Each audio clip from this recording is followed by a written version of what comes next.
Hi everyone, it's Randy from the Rocker Group here. Just stopping by some amazing people we just worked with to help buy their dream home. So let's go in and say hi. We decided to look for a house once something happened to us in December.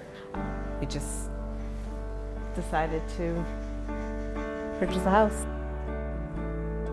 We had to upgrade. Our children were getting older. They needed bigger rooms, bigger space. Must-haves were 3 bedrooms.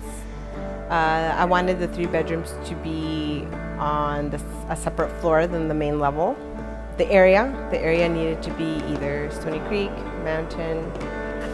When we walked into the house, actually, the first thing we noticed were the barn doors.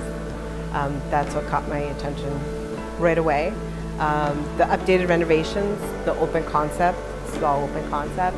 We texted Randy every day, all hours of the day. He would give us his opinion, stating, because there were some properties we did want to put offers on, but we found him genuine because he had discouraged us from putting offers on other properties. So we did, and now we're here.